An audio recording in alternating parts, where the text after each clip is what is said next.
बाकी सबका भी यहीं पे होगा। तो उनको बताया गया कि जी आपके लोग यहाँ इलाज हो रहा है। वो सिक्योरिटी वाला भी मुझे मिला है लड़का, उसको नीचे से लेके यहाँ तक उसको 4 गोलियां लगी हुई हैं। अच्छा।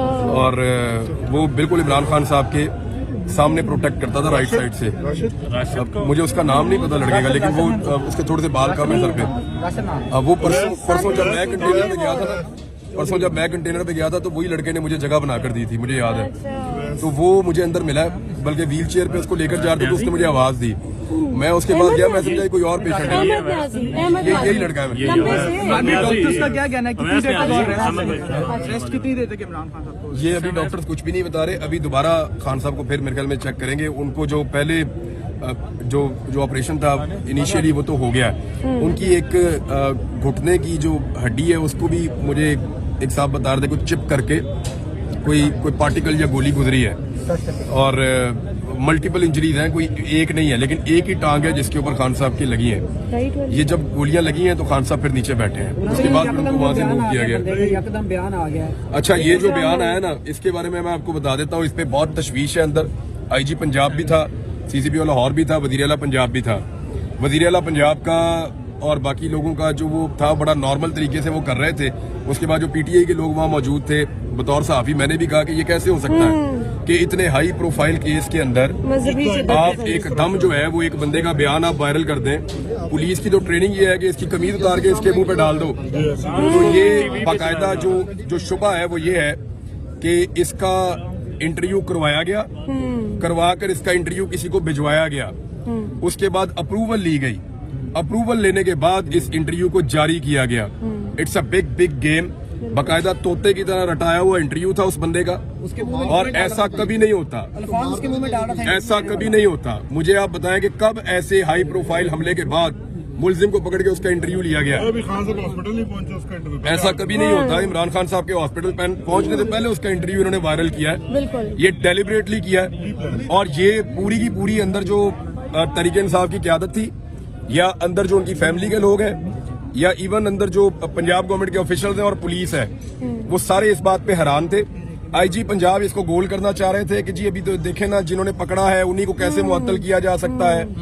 मैंने फिर IG पंजाब से वहां पे बाकी लोगों ने भी ये गुजारिश की कि जनाब जो पकड़ा वो ड्यूटी थी, और ये जो काम किया ये क्राइम है। ये जो काम है ये तो क्राइम है ना। कैसे हो सकता है कि इतने हाई प्रोफाइल केस के अंदर आप एक बंदे को गिरफ्तार करें और गिरफ्तार करने के बाद फौरी तौर पे आप उसका एक इंटरव्यू करें और उस इंटरव्यू में आप साबित करें कि ये मामला सिर्फ इमरान खान और इस बंदे के दरमियान है, बीच में तीसरा कोई इन्वॉल्व नहीं है। आप साबित करने की कोशिश कर रहे हैं कोई हैंडलर नहीं है, आप साबित करने की कोशिश कर रहे हैं कोई सहूलतकार नहीं है। तो आपको 3 नाम मिल गए सबको जो इमरान खान साहब के साथियों ने आकर दिए स्टेटमेंट में। क्या क्या नाम दिए हैं अंदर जो डिस्कस हुआ? हाँ जी, कौन कौन है? मेजर फैसल, हाँ, मेजर जनरल फैसल उनका नाम दिया है, और शहबाज शरीफ का नाम दिया, और राणा सनाउल्लाह का। राणा सनाउल्लाह ने अभी स्टेटमेंट दिया था कुचलने का इमरान खान को, और ये चंद दिन पहले उन्होंने ये धमकी दी है जान से मारने की।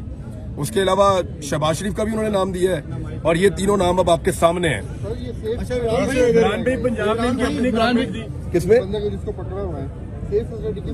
देखें, ये फौरी तौर पे होना ये चाहिए कि इस बंदे को लाहौर शिफ्ट किया जाए, बिल्कुल, और इसकी इंक्वायरी यहाँ IG ऑफिस की ज़ेरे निगरानी हो और तमाम फैसिलिटीज प्रोवाइड की जाएं। जियो फोरेंसिक पूरी तरह होना चाहिए। देखिए, पुलिस के पास वो वसाइल नहीं है जो पाकिस्तान की इंटेलिजेंस एजेंसीज के पास हैं।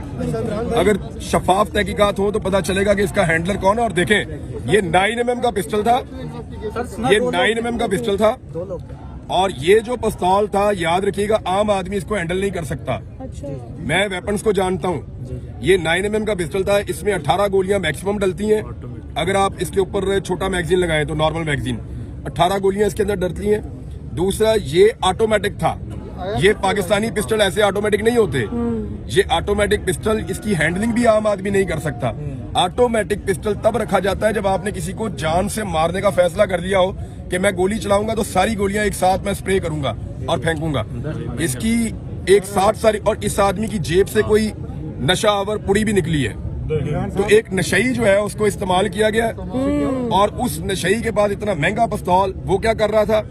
दूसरा, ये जो अजान वाला एलिमेंट डाला गया ना बीच में, कहा जा रहा है कि 2 मैं परसों कंटेनर पे था, मैं आपको क्लियर कर देता हूँ। ये बिल्कुल, मैं परसों कंटेनर पे था, वहाँ पे अजान होती है, बिल्कुल कंटेनर के रेड लाइन तो क्रॉस हो मैं नहीं, बिल्कुल वो अजान वाली बात कंप्लीट कर ले। मैं भी परसों थी, बिल्कुल सही मैं बात परसों है। कंटेनर पे था, बिल्कुल कंटेनर के ऊपर बाकायदा अजान होती है।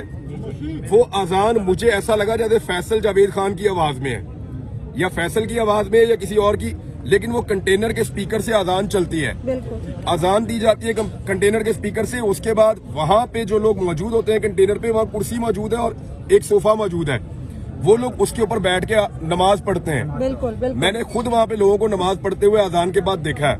एजाज चौधरी साहब वहां नमाज पढ़ रहे थे, अजान के बाद बिल्कुल खामोशी कर दी गई थी थोड़ी देर के लिए। फिर वहां पे इमरान खान साहब ने नमाज पढ़ी है, बाकी लोग वहां पे मौजूद थे, उन्होंने भी नमाज पढ़ी है। तो उसके बाद दोबारा इमरान खान साहब ने कहा कि अब नात से शुरू करो।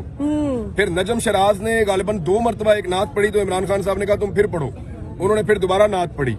तो मुझे अच्छी तरह पता है कि ये जो एक बहाना बनाया गया ना, तोते की तरह रटा रटा है बयान कि अजान हो रही थी और गाने चल रहे थे, तो नहीं। एक तो जिस वक्त ये गोली चली है उस वक्त कवाली थी, आप वीडियो में देख सकते हैं कि उस वक्त अल्लाह वाली कवाली चल रही थी।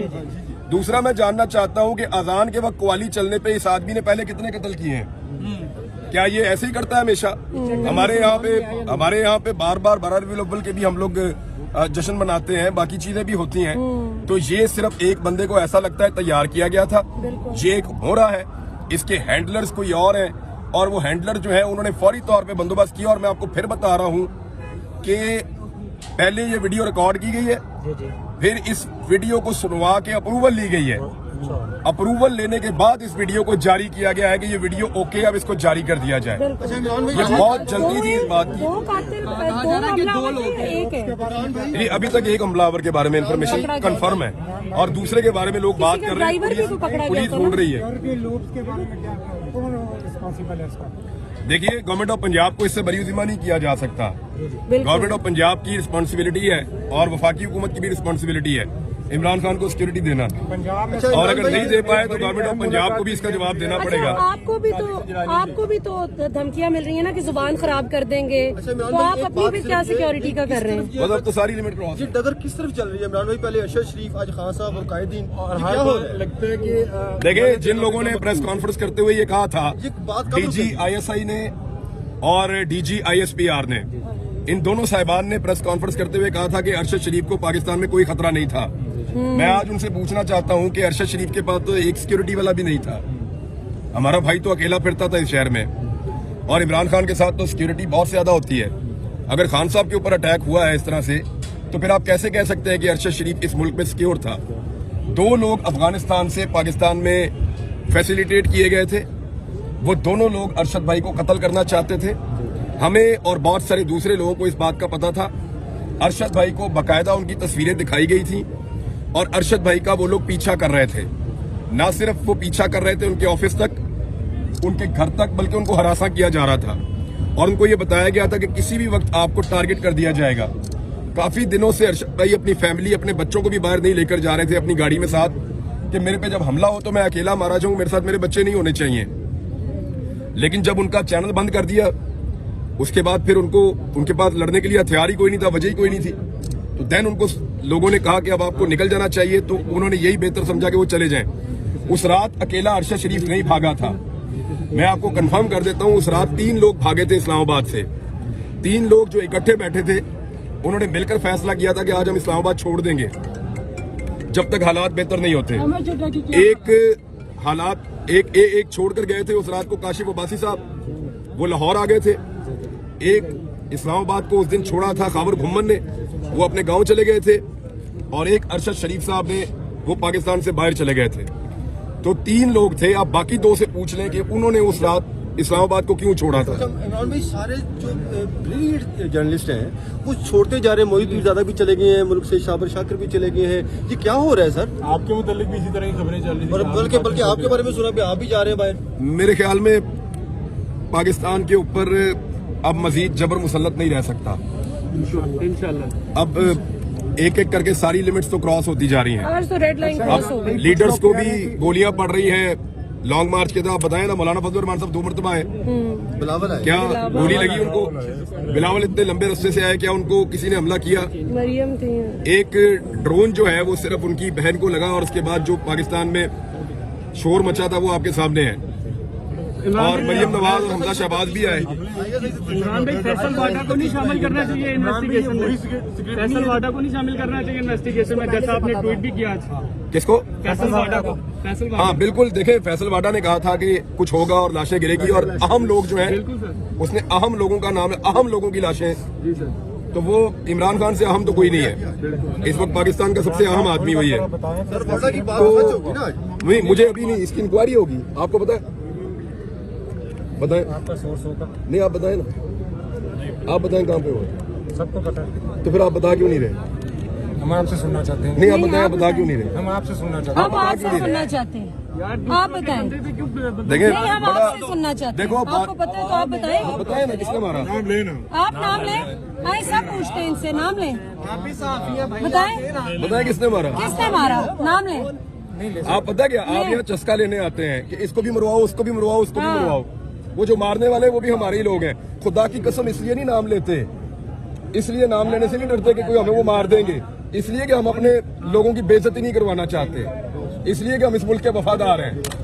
डर नहीं लगता हमें, डर लगता होता भाग जाता मैं पाकिस्तान से बाहर गया था। इसी तरह चल रहा है और हर बार इसी तरह लगता है कि जो मकतूल है ना वो गलती से गोली के सामने आ गया, और अल्लाह ना करे अगर आज वो शख्स उसको ना पकड़ता तो हम अज़हार अफसोस के अलावा कुछ भी नहीं कर सकते थे। और 70 साल से इसी तरह होता आ रहा है। बेनज़ीर का इसी तरह का मामला था। आज अल्लाह ताला ने एक आदमी की जान बचाई है, और मेरे ख्याल में ये वो आखिरी हरबा हो सकता था जो इस्तेमाल हो सकता था इमरान खान के खिलाफ। इमरान खान ने जब उनको गोली नहीं लगी थी, उससे पहले इमरान खान ने लगभग 50 मरतबा इस कौम को ये बताया कि मुझे गोली मारेंगे या मेरे ऊपर हमला करेंगे, और मुझे जान से मारने का मंसूबा तैयार हो चुका है। उन्होंने ये भी कहा कि एक बंद कमरे में चंद लोगों ने मिलकर मुझे मारने का मंसूबा बनाया। उन्होंने ये भी कहा कि जब मुझे मार दिया जाएगा तो इसको कोई और रंग दिया जाएगा। वो हम देख रहे हैं। आपने सुना ना, क्या वो सारा कुछ सही साबित नहीं हो रहा? बिल्कुल।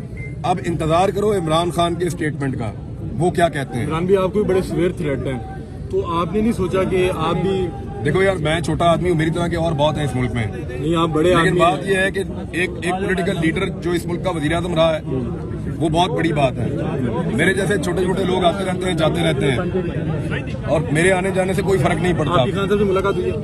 मैं अंदर था, मैं सब कुछ देख के हर चीज रिपोर्ट लेकर आ रहा हूँ। अब क्या लगता है कि जो लॉन्ग मार्च है इसमें मजीद जान डाल जाएगी या ये तहरीक को रोकने में? मुझे नहीं लगता कि अभी फौरी तौर पे इमरान खान साहब निकल के किसी लॉन्ग मार्च का हिस्सा बन सकते हैं। खान साहब की हालत उनकी देखे, वो 70 ईयर्स उनकी एज है, ये भी तो आप ध्यान में रखें। वो बहुत मजबूत आदमी है आसाबी तौर पे, बल्कि वो हॉस्पिटल में सब कंट्रोल कर रहे हैं। वो ये पूछ रहे हैं कि यार रश ना लगाओ, ये ना करो, वो ना करो, वो किधर है, उसको लगी और किसको लगी मुझे बताओ, इनको बुलाओ इधर। वो ये कर रहे हैं कि अपने जो बाकी जख्मी है उनको भी यहाँ बुलवा रहे थे कि उनको भी लेकर आओ इधर, इसी तरह उनका इलाज करो, और लोगों की खैरियत भी पूछ रहे थे। और उसके अलावा अग्रेशन तो है, फिर आपको आइडिया सूरत हाल जिस तरह की बनी है उसमें कोई आदमी नॉर्मल नहीं रह सकता जिसके साथ आप इतनी बड़ी ज्यादती करें। इमरान भाई, पंजाब में कल बड़ी अहम मुलाकात हुई है, सादिक सजरानी साहब जो है परवेज इलाही साहब से मिले, तो आपको लगता है कि कोई हालात और उनका रुख भी बदल रहा है? क्योंकि पंजाब में जहाँ पे आपकी हुकूमत, सिक्योरिटी आपकी अपनी, और वहाँ पे इस तरह का मामला होता है, उसके बाद पकड़ के फौरी तौर पर जो बयान दिलवाया जाता है। सादिक सजरानी साहब को अपनी मुसीबत पड़ी हुई है ना, उनके ऊपर तहरीक-ए-एतमाद की तलवार है, तो वो उनके अपने अलग मामला हैं। इमरान भाई, लगता है कि इस तरह के कंडों से जो है वो लॉन्ग मार्च को रोक दिया जाएगा, या फिर जो रुकावटें बार बार डालने की कोशिश कर रहे हैं इससे लोगों के हौसले जो है वो थोड़े से पस्त होंगे? देखें, अगर आज जो टारगेट करने वाला है खुदा न खास्ता वो अपना टारगेट अचीव करता तो आप कुछ और कह सकते थे। नहीं, अब नहीं, अब नहीं। तब से लेकर आज तक ये कब ये वाकयात रुकेंगे? कब तक हम लोगों का खून बहाता जब तक कौम खड़ी नहीं होती मिलकर? कब तक ऐसा चलेगा? आपने तय करना है कब तक। यस, आप लोगों ने तय करना है कब फैसला तक। कर चुके हैं आप, deadline has been crossed. अपने फैसले को इम्प्लीमेंट कीजिए, ठीक हो जाएगा। ठीक है, थैंक यू। अल्लाह आपको हिफाजत करे इमरान भाई।